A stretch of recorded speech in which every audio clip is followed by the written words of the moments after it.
Jemaah Islam itu indah yang dirahmati oleh Allah Subhanahu wa taala. Hari ini kita akan mendengar kisah teladan tentang seseorang yang memiliki beberapa anak dan di antara anak-anak itu menjadi anak-anak atau hamba-hamba Allah, kebanggaan Allah dan Rasul-Nya. Ini kisah tentang anak-anak Abu Thalib. Siapa yang tidak tahu Abu Thalib?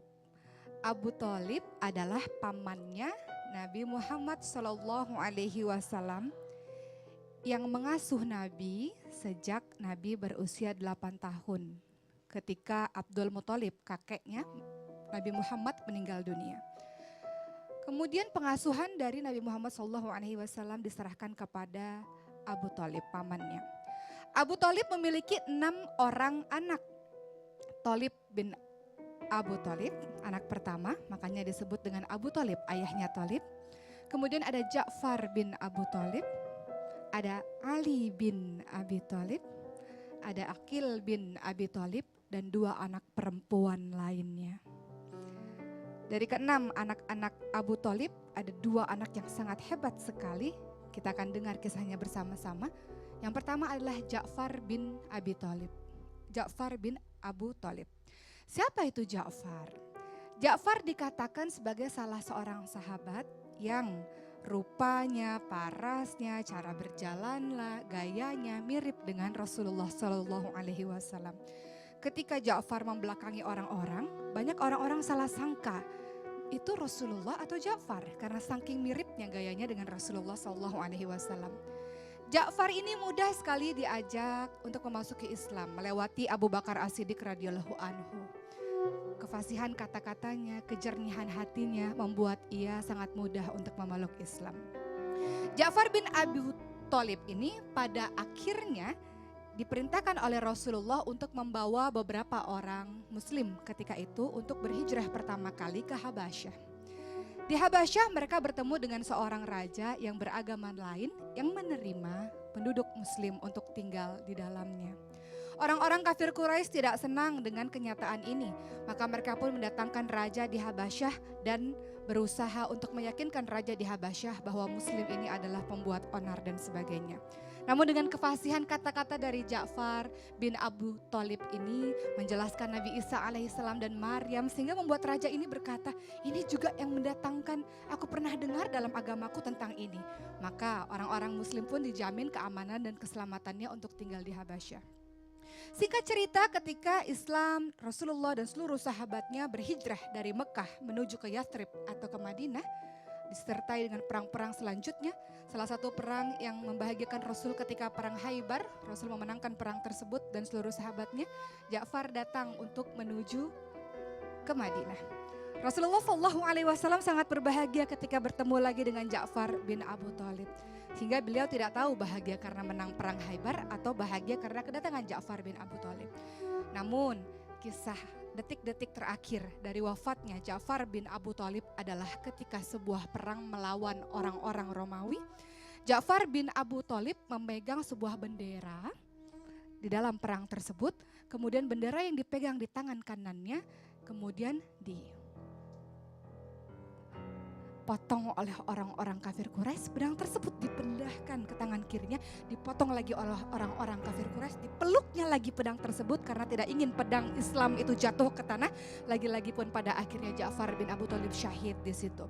Rasulullah SAW sangat sedih, namun Ja'far di dunia ini kehadirannya sebagai seseorang yang menjadi orang yang syahid dan bernilai di mata Allah Subhanahu wa taala, yang mendatangkan sebuah kebaikan yang amat banyak untuk Islam. Begitu pula anak dari Abu Thalib yang berikutnya, adiknya Ja'far bin Abu Thalib. Siapa itu? Ali bin Abi Thalib. Siapa yang tidak tahu tentang Ali bin Abi Thalib? Sejak kecil diasuh oleh Rasulullah SAW. Sehingga sejak kecil Ali benar-benar belajar bagaimana cara Rasul berbicara, bagaimana cara Rasul bertindak, keilmuan-keilmuan Rasul yang juga dikuasai oleh Ali bin Abi Thalib. Maka dikatakan Ali itu adalah pintunya ilmu. Begitu banyak ilmu yang ada di diri Ali bin Abi Thalib. Ali bin Abi Thalib juga seperti yang kita ketahui menikah dengan salah seorang anak dari Rasulullah, yaitu Fatimah binti Muhammad, yang kemudian pada akhirnya menjadi khalifah keempat sebagai penggantinya Utsman bin Affan radhiyallahu anhu. Ali bin Abi Thalib wafat ketika sedang mengimami sholat subuh di daerah Kufah ketika itu oleh salah seorang pemberontak sehingga syahid. Kisah singkat ini sebenarnya mengajarkan kepada kita untuk memperbanyak anak. Karena kita tidak pernah tahu anak mana yang mendatangkan keberkahan untuk kita. Silakan memperbanyak anak. Karena kita tidak pernah tahu anak-anak mana di antara anak-anak kita itu yang menjadi kebanggaan Allah dan Rasul-Nya. Di mana di antara anak-anak itu yang akan menyelamatkan kita di dunia ataupun di akhirat.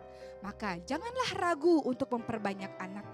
Karena dengan apa? Dengan pertolongan mereka lah bisa jadi Islam semakin jaya.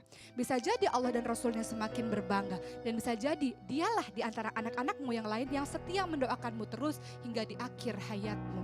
Jadi mudah-mudahan kisah ini menjadi pembelajaran untuk kita. Banyak anak, banyak barokah, banyak rizkinya insya Allah. Belajar dari kisah para sahabat untuk tidak takut untuk memiliki anak-anak yang banyak insya Allah. Masya Allah. Tepuk tangan dulu buat Ustaz Oki. Ustaz Oki kan kuliahnya juga kuliah tentang anak ya. Betul. Bidang apa Pak? Apa? Pendidikan anak usia dini. Tepuk tangan dulu. Ustaz Oki memang kalau bicara anak pas lah. Karena Luar beliau biasa tahu lah ya. juga, tapi ada kan suka pembicara tentang anak. Selalu ikut seminar, bawain materi tentang anak. Yuk Makanya kita kita kesana yuk. berdoa dulu. Nih, coba kalau tadi kan kita udah denger tuh cerita-ceritanya dari Oki, tentang Ustazah Oki tentang kisah teladan yang disampaikan. Nah kalau misalnya yang didengar tadi di Mona tadi, gimana komentarnya tentang kisah teladan yang dibawakan oleh Ustazah Oki tadi? Iya, senang banget ya bisa mendengarkan lebih banyak mengenai kisah-kisah tauladan gitu ya. Karena memang menjadi tauladan tuh mudah disebut, tak Masya mudah Allah. dilakukan. Betul. Masya Allah. Kadang-kadang namanya kita manusia ya, Betul. ada capeknya, ada Betul. keselnya, ada marahnya gitu ya. Yang kadang-kadang kita spontan nggak sadar dilakukan di depan anak, ditiru gitu ya. Alhamdulillah, Jadi ya betul-betul memang itu. mesti lebih banyak lagi belajar walaupun tahu teorinya, tapi tetap terus lebih banyak belajar. Tapi gini, gitu. kalau kita bicara Teman-teman di masalah. sini juga tauladan saya Iya, loh. amin. Dari tadi didengerin, mudah-mudahan dibawa pulang ilmunya insya Amin, Allah. amin, amin ya Allah. Tapi Nih, Gang selalu bawa seminar-seminar itu. Biasanya apa yang memberikan nasihat kepada orang tua? Enggak sebenarnya kalau Nih, misalnya lagi nonton nih. Ah, iya. Ini lagi nonton. Bukan kepada semua orang nasihat, tua. bukan nasihat, masukan, berbagi Ustadz. berbagi. Jadi Silakan. masukan juga mungkin lebih kepada berbagi pengalaman. silakan. Karena dulu waktu punya anak pertama, terus terang aku nggak siap mempunyai anak, nggak punya ilmunya gitu. Kirain punya anak tuh kayak punya adik gitu Bu. Berapa waktu punya anak pertama? Umur 21. Jadi waktu itu tuh merasakan kalau nggak punya ilmunya tuh ternyata sulit jadi orang tua. Jadi yang dibagi tuh justru banyak kisah-kisah jatuh bangunnya juga gitu. Jadi ya sebenarnya inti dari yang mau dibagikan adalah sebelum memiliki anak kalau bisa si orang tua udah punya ilmu dulu. Jadinya lebih mudah dan baik juga untuk anaknya insya Allah gitu. Pernah nggak memarahi anak sampai anak menangis? Pernah. Sampai Mona juga ikut nangis? Pernah dulu tuh Davina anak pertama saya tuh pernah pingin lari dari rumah. Kenapa? Bisa Pengen diceritakan? kabur, katanya bunda tuh galak, suka menghukum. Coba Vina ya? Aduh. Vina lagi nonton. Ya Ustadz nanti nangis nih. Kenapa Vina? Eh, Kenapa kejadiannya sampai Vina mau keluar dari rumah, kabur dari rumah? enggak, waktu itu tuh ceritanya waktu itu Davina mau berangkat sekolah.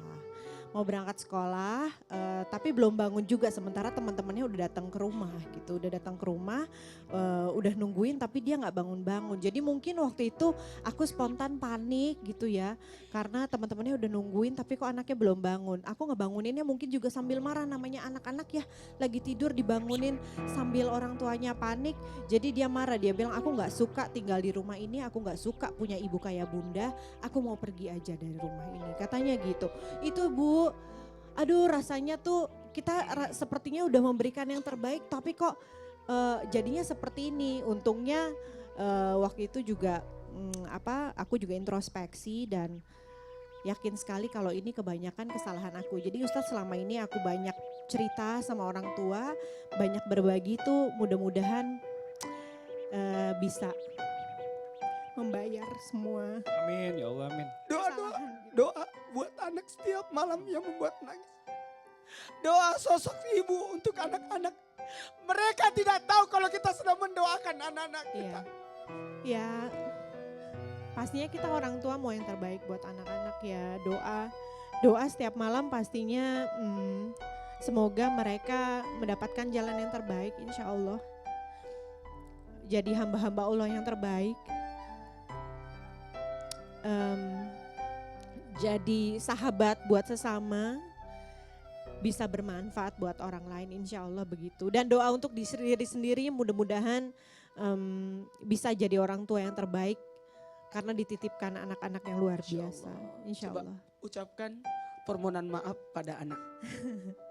Ini bisa jadi masuk di YouTube, direkam terus dilihat anak. Sebenarnya sebelum memutuskan untuk banyak berilmu gitu ya tentang cara mendidik anak, yang pertama dilakukan adalah meminta maaf kepada anak-anak gitu. Waktu itu saya minta maaf kepada Davina karena sudah menjadi orang tua yang pernah salah mendidik anak. Kita sudah bicara dari hati ke hati, tapi sekali lagi untuk anak-anak, insya Allah saya sebagai orang tua ingin jadi yang terbaik terus untuk anak-anak. Amin ya Allah, amin. Jadi ya mohon maaf apabila ada kesalahan, tapi akan terus berusaha menjadi yang terbaik. Salah satunya alhamdulillah Allah kasih rezeki mendapatkan sahabat-sahabat Amin, yang ya luar Allah, biasa amin. memberikan masukan kepada Amin. bundanya Amin, ya anak-anak. Allah. Mudah-mudahan terus menjadi yang terbaik. Mohon maaf Amin. anak-anakku, Amin, ya insya Allah. Allah terus belajar bunda. Tepuk tangan dulu. Amin, Masya Allah. Mudah-mudahan ini bisa menjadi pembelajaran juga buat semuanya, buat jamaah yang sedang menyaksikan Islam itu indah. Apabila terjadi hal seperti ini sudah bisa mengatasinya. Yang di rumah jangan kemana-mana, kita segera kembali lagi tetap di Islam itu indah. Jamaah, oh jamaah, alhamdulillah. Aba, alif dan ba, artinya pemegang tanggung jawab dan kepala rumah tangga. Umi menuju, maka anak-anak itu pasti akan tertuju kepada pangkuan ibunya.